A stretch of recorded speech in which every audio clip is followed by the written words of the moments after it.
What are the top 3 attributes you believe that you have that make you successful in selling protection? I took a lot from what Adrian said there, at the mortgage wallet. Another push for you there, mate. Just because I think one of the main things is being a nice person and like being approachable, because the figures that everybody does in this room, you know, you can earn a lot of money from doing it, and I think that can go to your head quite quickly. And I think with me coming from like a tradesman background, I always remember I used to chop walls out for a living, you know, before the cables got put in and the sockets was there. And I think that definitely keeps you grounded, because I think a lot of the money that you can earn, it can run away with you. My missus definitely keeps me grounded. Is she the boss of? Yeah, I pretend I'm the boss, but she says you make it hard work, but I'm the boss. So I think that's a big key feature there, mate. You know, because I suppose I used to be a little more selfish, and Rachel's taught me to be a bit more caring and understanding. And I think when you understand that as being a person, the amount of people that come and ask me for help, even if I can't help them in that field, I can help them get the help that they need. I think it makes you become more approachable. So Rachel definitely taught me to be a better person. You was talking, I don't want to cry. You was talking about like billionaires and things like that. One of my good friends is in the top 100 rich list. He was round at my house the other day. He still has ice in his strongbow, which is weird for me. But he's the most approachable guy you would ever meet, is Tony. And like he set my son on as an apprentice as well, and he's got 5 different companies across Dubai, China, England, and he's just launching one in America now. And I just think if you're around them people, and I look at him and I think how humble he is, I think if you keep that grounding, people will automatically be attracted to you. So that's the first thing, being humble. The second thing is making it fun. Let's not like beat around the bush. We talk about dying every day. It's horrible. I hate them conversations. Me and Rich had to go to a client's wedding anniversary on Friday. He won't make the year out. So like Tony says, we have a really important job here. If you're a mortgage broker and you're giving somebody whose biggest financial debt, you're giving him a decreasing life cover plan for £6, give it to somebody that knows what they're doing, because that isn't advice. We're giving people tax-free cash. If you've got car insurance, boiler insurance, phone insurance, we're replacing material assets with material assets. Here, we're giving families a lifeline, and we keep these families going. And that's probably the biggest thing I'd say. Stay humble, do your job properly, and make it fun. Quality. Love that. Same question to you, Matt? So for me, it'd be presenting things in a visual way. So I'll do nothing on the phone. Everything's done on Teams. Don't really do face-to-face. But I'm sharing my screen from start to finish the appointment. So I've got a presenter which shows the sort of agenda of the process, which a lot of clients like. I'll then be showing them the sourcing for the mortgage, sourcing for the protection, and they're saying nobody has ever presented this way before. And they like the transparency of actually showing them what the rates are and things like that, which helps massively. And sort of showing them what the value of the income's worth by adding it up on a calculator. If it's 50,000, add that to 100, times that by how many years I've got to 68, right, your income's worth £3 million, and it becomes a lot more real than just saying, well, it's £2,000 a month, for example. But then I present using a spreadsheet, which I showed the guys at the workshop, and Greg, I think you did a £500 policy straight away off using it, didn't you? And it's just showing, because the 2 reasons people don't buy is because they don't understand what you're saying, or they don't see the value in it. And when you can show them it visually, it breaks it down a lot easier, and it shows them where every penny of this policy is going. So that's the first one. The next one would be sort of how I plan the budget out. So going through the mortgage requirement, it's, well, next is your budget. So this budget is not just going to dictate the term of your mortgage, but it's also the sort of purchase price and loan amount that you can't afford. Then at the end of the protection pitch, it'll be, well, what would generally advise doing is to put a proportion of this total budget towards your protection. That doesn't mean going above the £1,000 which you said that you want to work towards, but it's just about sort of setting the term to a set percentage of that and then putting the rest towards the protection. The alternative to that would be to put your full budget towards your mortgage, and the benefit of that would be you'd pay off your mortgage a little bit faster, but it's pointless trying to pay off your mortgage in 30 years instead of 35 years if something happens in the meantime, which means you don't see past year 5 or 10. And psychologically they're thinking, well, if it's the same cost per month, but we're putting this contingency in place, then you're going to get that buy-in. Obviously, if you're a mortgage broker, it's easier. If you're getting referred mortgages, then that's a conversation to have with your introducer to make sure that they're teeing it up the right way for you as well. And then finally would be using the dummy budget planner. And I'll be using this in conjunction with the way that I present using the spreadsheet. And that's basically setting out the client saying, I'm going to run you through different scenarios now and sort of look at the facts and risks of what these different scenarios would be. So obviously, on the budget planner, you've got the mortgage in there, right? We'll take out the incomes, and then your training on killer questions works extremely well in this. So I'd recommend anybody to watch that. And that's basically just touch on the emotions and the impact that would have if they were to get in that scenario. So after the discuss the decrease in mortgage protection, it's like, right, we'll take your mortgage out. Your first policy's taking care of that. We'll now take away your incomes now. So what's the shortfall here? You still had a shortfall of £500 or £1,000 a month. In this scenario, what you're now losing, can the kids not go to after-school clubs? And it's having that sort of conversation to put into perspective what the impact's actually going to be and running through those different scenarios and the income and then the rest of it. To actually make them understand what's going to happen in those different scenarios rather than just saying, well, it's £500 a month till your kid's 21. Love that. Fee? Main three for me would be, first one would be to listen to your clients. And for years I sort of didn't do this because I tended to talk most of the time because I like the sound of my own voice. Doesn't sound like you, Fee. So I have found it very difficult. Even when I'm with my friends, I'll sort of think, oh, I'm bored of you talking now, so I'll sort of interrupt. And it is about listening to your clients rather than you talking. So listen more and talk less, because it's amazing what you can then glean from your clients, because you think you know what they want, and actually when you're speaking to them, it may not be that. So that would be my first one. The second one, and for sort of a lot of us in the room that are been here a lot longer, is be sort of integrity and longevity. There's a reason that we've been in this industry for 30, 35 years is because we don't blag the clients, we don't sell them stuff that they don't need because they're never going to come back to you. I've done mortgages for clients, for their kids, and now even the grandkids. And there is a reason for that. We see many, and certainly I'm Primus, but we've seen many in Primus where they've been the top guys for 1 or 2 or 3 years, and then they get loads of clawbacks and they go pop and say, where's so-and-so? He's gone. And it's happened. It's happened many years. And as oldies, know that you need to be honest with your clients, you need to be loyal with them, and they'll always come back to you. And as a result of that, I know we need AI, and that is something that we're sort of working on, but you then do get your referrals and you get people coming back, and your persistency is really good. And the third thing for me would be you've got to believe in your products as well. It's no good you just selling life cover, critical illness cover if you don't genuinely believe in it. So you should, one, know your product inside out so you can speak to your clients and explain anything to your clients, but you've got to believe in selling it. Again, that's why it stays on your books and you don't get loads of clawbacks. So they would be the main three things for me. Love that. Thanks. And for Emma, obviously, it's a slightly different question. So just tailoring that to your experience working with all these different firms from around the country, different stages and sizes and things. What do you foresee as their top attributes? So the top firms and brokers that you deal with, what is their top 3 attributes, would you say?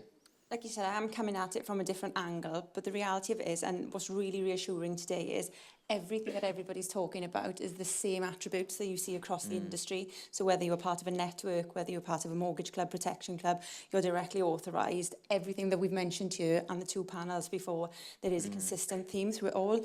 So my first one is curiosity. So we all know the typical sales tool of just ask why.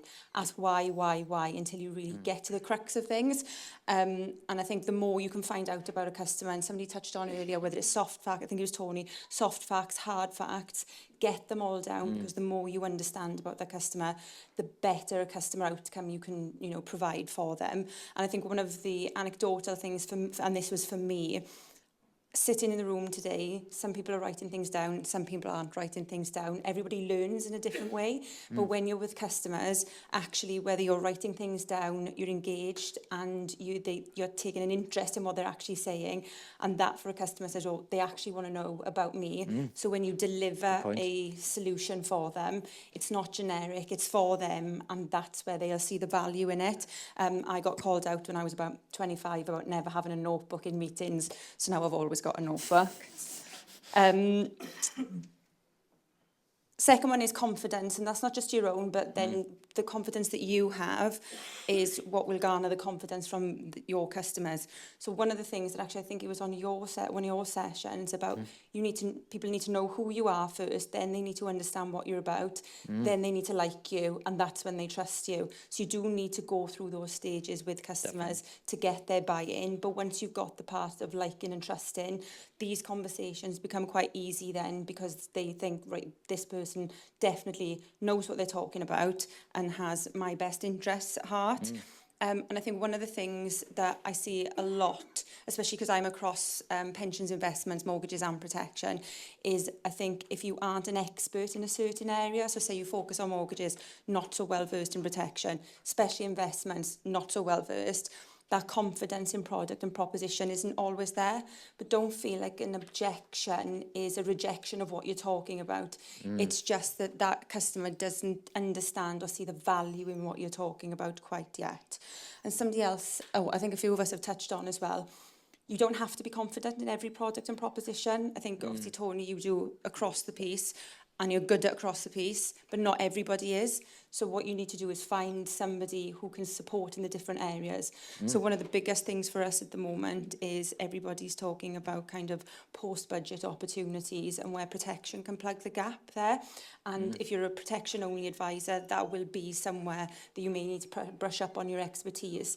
But while you're doing that, there are plenty of other businesses that you can refer that business to who can support you and you can work together.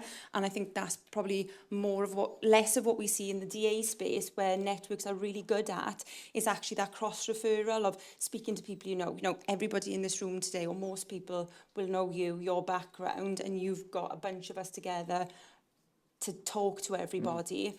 But the DA space isn't as good as that, and that's what we are trying to build there now, is how do we refer things into the experts while we build the knowledge in the industry. Refer them to the Wealthy Advisor Club and then we'll pass them out, yeah. Deal Absolutely. And then consistency. So this is one area where I was terrible at, is having a consistent process. So back in my younger days, was a fly-by-night. I would wing everything. And as a salesperson, that will get you so far. It absolutely will. Because if people have bought into you, as we said, then absolutely you'll get so far with it. But unless you have a consistent approach to how you deal with customers, the processes you have, even things like following up. So we've talked about marketing, using technology to do that. You have to have a really rigorous process, especially if you want to scale the business, because otherwise you'll be floundering with 50 to 100 customers. And you'll never be able to go beyond that. But then also touching back on to what Fiona said about it'll improve persistency, the customer outcomes and every part of the business, because you're ticking all the boxes consistently and never leaving anything out. Great answers. Love that. Thank you. We pass back down to all. We're well ahead of time, yes. There's ample time, yes. A couple more questions. So, all, name one thing. I can name a couple because we've got ample time if you want. Name one thing you do daily that you believe helps you with your sales performance. I don't think I can say. I knew that. I couldn't bet money that was coming, Jesus. One thing that you can say. I treat everybody the same, because you never know what customer you're going to get. And I get bored of my own voice sometimes. So I think it's probably the autism in me where I lose interest within about 5 or 10 minutes. So I have to make sure I keep it relatable and fun. I even ask people what they've had for tea, all sorts of stuff, because I like it.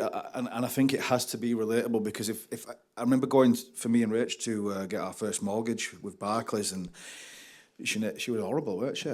Edna, she was called. I remember that. And she didn't look at helping us. She just went, you don't have enough savings. We had like 30 odd grand saved up together, which was a lot of money for us back then. And she went, nah, you can't get a mortgage on that. So she didn't look at trying to help us get there.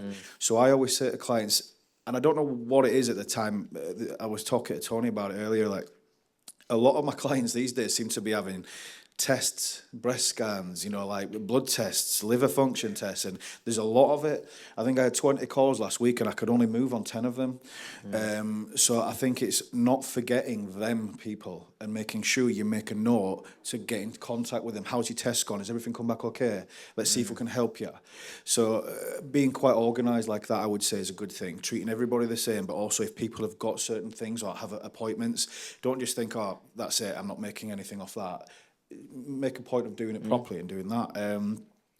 The other thing that I always sort of say is I try and educate. I say at the start of the call, I'm going to try and educate you on understanding 3 things. One, I want to tell you what it is that I do. So I want to educate you across the board on the products that I think they may be of need. The second, I have to make you understand that you have a need, because if you don't understand you have a need, you're never going to get something. And thirdly, I'm going to go through your finances and make sure you can afford to cover that need. So understand what you've got, understand why you need it, and then understand that you can afford it. That helps across the board, because then when the dickheads from the call centres ring you up, say we can beat you on price, never buy anything on price, buy it on quality. And that's the big thing I tell my clients across the board. Look, and just before Matt jumps in there, Ollie would do a boot camp together, right? We did a 2-day course in October, and many of you came on that course. Ollie did his full, and I've known Ollie 17 years, right? So we just started together, and we've been, great mates since. He did pretty much his full sales process, and that thing he just did there, those 3 things, I didn't even know that he did that, and I was like, fucking hell. The way you do that, all just to give you some bit, is so good. It really, really is. I can see why that many people buy. I feel like. So sorry, go on, Matt. You don't mind.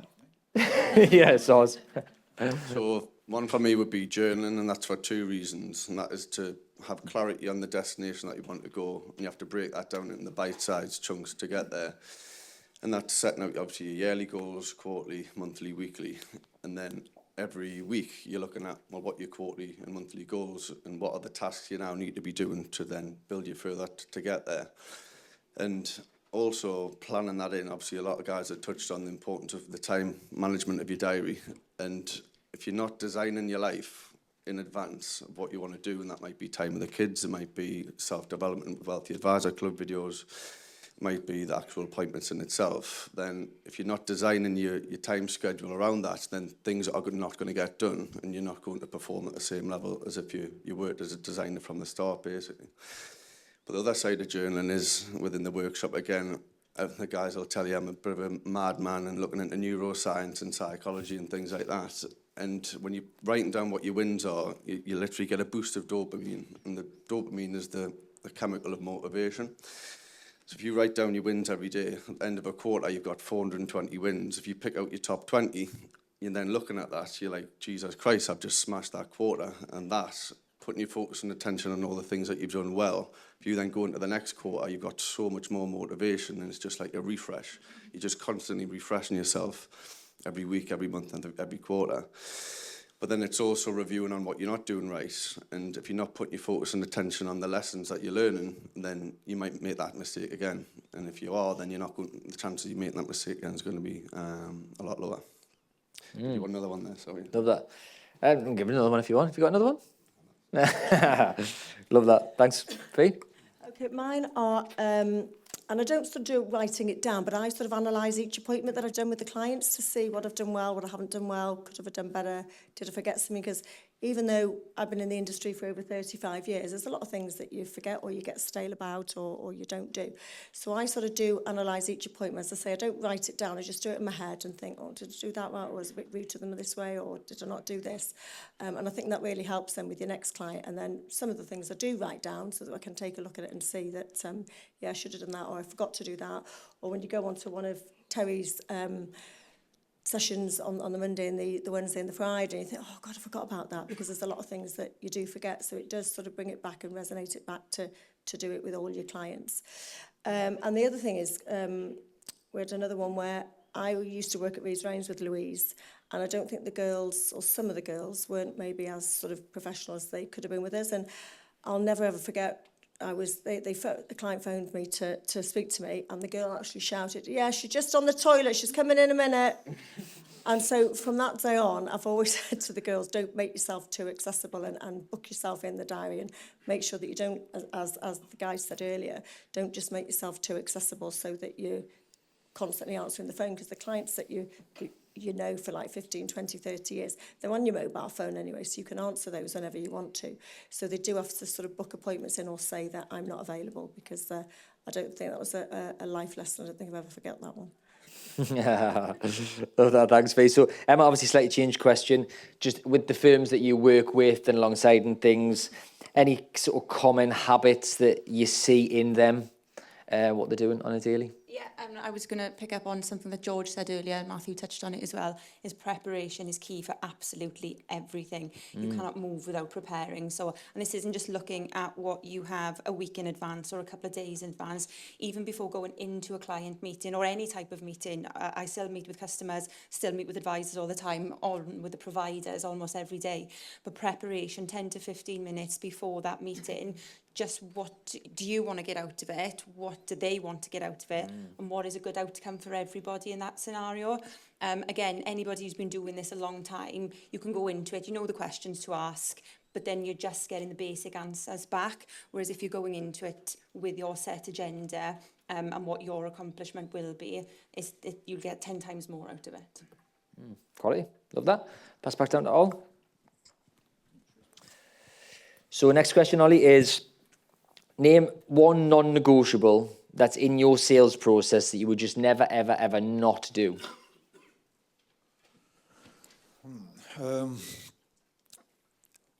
One of the ones that I talked about on the boot camp course was, I think a couple of people have talked about it, managing your time and understanding.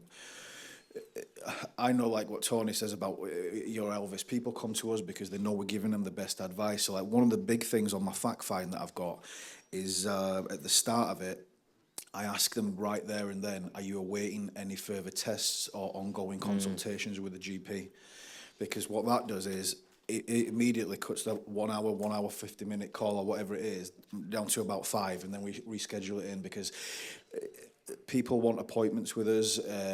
I've got about 19 kids, so it's it's hard work. So you've got to manage that time because obviously, joking aside, we've got like a 4-year-old non-verbal autistic kid now, so that's why Rachel no longer works. So my time has become even more sort of precious because she's sort of like it's a full-time job looking after Rocco now. So like managing that diary and understanding that now I have to also uplift the money that Rachel used to earn the business for me to do that is that key question at the start, because how many times, I've got a scan next week or something, and you think, and it just helps me manage my diary big time. That's probably what I would say. Yeah, love that. I love that when you said that at the boot camp, because I didn't know, and there's been countless times me and my teams have got to the end of a meeting and you close the deal, big protection case, medical questions, actually, and you're like, and yeah, like, so cutting it out, and I never heard anyone else doing that. Yeah, love it, man. Thanks. Matt, same question to you. So mine would just be never selling on the phone, because it's no fun for the client and it's no fun for me to go through a million health questions health disclosures that I can't even pronounce. But also sometimes some clients, you'll say, you're doing your health questions, like, not again, like it was a nightmare last time because they've done it on the phone. So it will speed up the process, and I'm not saying you've got to rush the health questionnaire, but naturally if you're both reading it together, it's going to be a lot easier than you reading out all those sort of health questions as time goes on.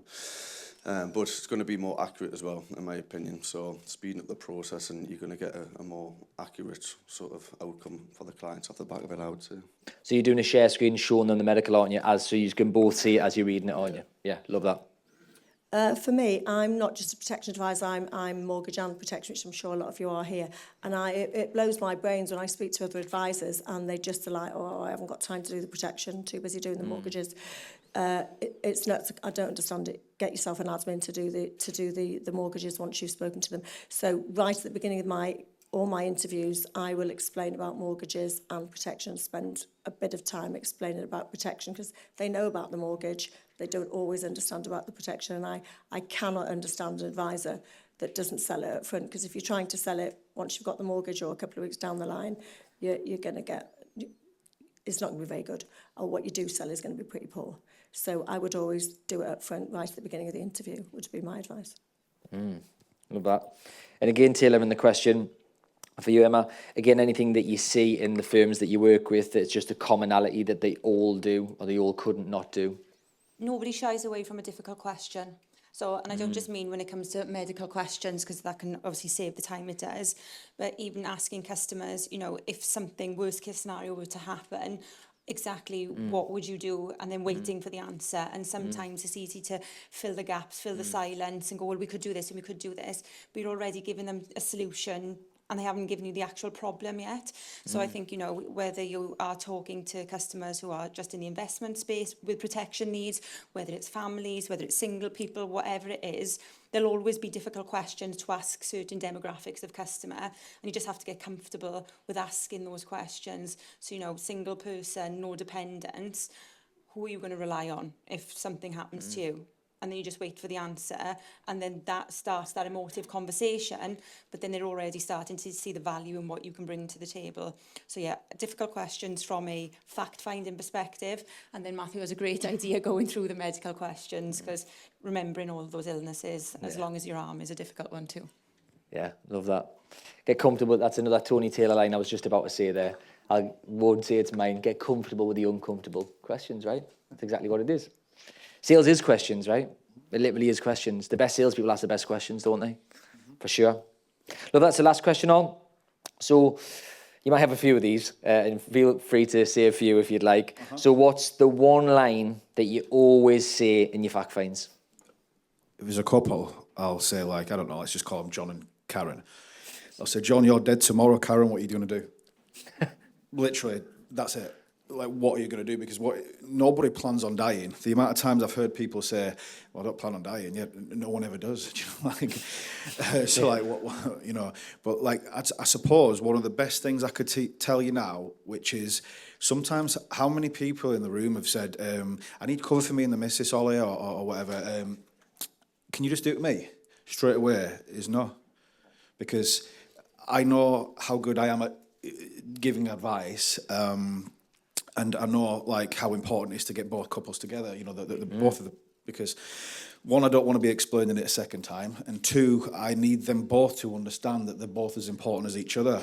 Yes, I earn more money than what Rachel does, but she's just as important to running that family house as me. If Rach had a stroke tomorrow, genuine, 3 kids, I live near a bridge, I'd probably be off it.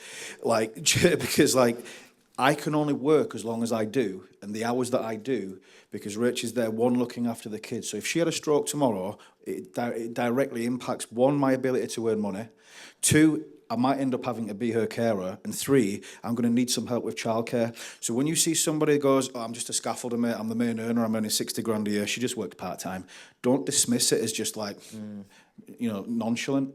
She's just as important to running that family home as I am as earning it. And that's what I'd probably say. Therefore, it's a really good message, that. Really good message. Love it. Same question to you, Matt? So this is actually one of Tony's, which I'm stealing. Another one of Tony's. He talked to this at the workshop we did. So if somebody's sort of thinking on price, just want the cheapest one, it's, well, if you are, and say the kids' names, if you, Sarah, Jenny and David were jumping out of an aeroplane, you've got the £5 parachute, which the beginner packs, or the £100 parachute, which the pro packs. Which one are you going to pick? Because the likelihood of you getting the right outcome with the £5 parachute is going to be a lot less. But then also touching, so I like to preempt an objection of them speaking to their friends and family as well. And I'll say, well, some people say to me, I've spoken to my friends and family and they're paying £50 a month less. Why is mine double? It's like, well, I can give you that, but that would be a £5 parachute and it's going to get you the wrong outcome. So that when they do go speak to their mates down the pub and they know that they're paying less, it's like, well, they understand why now and they're not going to lapse that policy and go and try and do it on their own. Love it. I think for me, the biggest thing I say to my clients, once we've sort of agreed on protection, what they want to do, is I always say to them, I hope this is going to be the biggest waste of money that you ever spend, because if it does, it means that you've come to the end of needing it, and it means you're healthy and your family are healthy. And I really hope that it is the biggest waste of money. But if it's not, and you do need to use it, it is an absolute financial lifeline for people having been in the industry for 35 years. I have had claims, and it has been a financial lifeline. And if some of you do know me, I had a sister that died when we were 30, so 30 odd years ago. She died of a heart attack and she left a little boy of 9, obviously not 9 now. And we did some protection for her before she did die. So it was a lifeline for my nephew Phil. So I am very passionate about it for that reason, and I do genuinely hope it is the biggest waste of money that the clients ever spend, because then that's great for them. Love it. Again, slightly tailored the question, but maybe is there anything that you've picked up in the time that you've been helping firms, or one-lines, common themes, common things that they do in Fact Finds, Emma? Anything to add? Yeah, I had a couple. So first one is quickly to touch on, back on what Fiona said, the passion for actually what you're talking about. I think one of the things that drives me, it's a personal story, I always say, that when I started working at Legal & General, that was my background, Legal & General for a lifetime. My mum had a stroke in the first 3 months that I was working there, and she did have critical illness cover and private medical, and that just meant I could take care of my brother who was 16 doing his GCSEs, and I could carry on working while she was being looked after. So I guess that instilled that in me, so hence why I'm like it. But you see it across the industry. Anybody who is really, really good at this absolutely understands product proposition, but also understand what it means to people as well. Second one is what have I put here? They treat protection as the number one in any financial conversation. So again, whether it's investments, mortgages, a combination of everything, there will always be a protection need there. You know, common objections that some people get is, oh, you know, my customer's over 55, 60, they're now they're going into their retirement age, they're not going to need protection. The reality of it is that they do, because they're currently saving in their pension pot, and if something happens, that money will stop going in and they might need to use the pension pot. So there's always a protection conversation to be had. So it doesn't matter what you're focusing on, you can get it in there somewhere. And the final point, which will be a plug for you, which is to keep learning.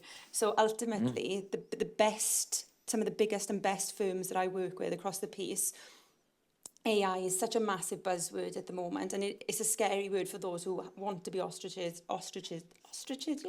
yeah. Ostrich. I know what you mean, yeah. Those, and bury their head in the sand. But actually, take the word AI out of it. There's a lot of technology in the industry at the moment that is already being used, and maybe not to its full capacity.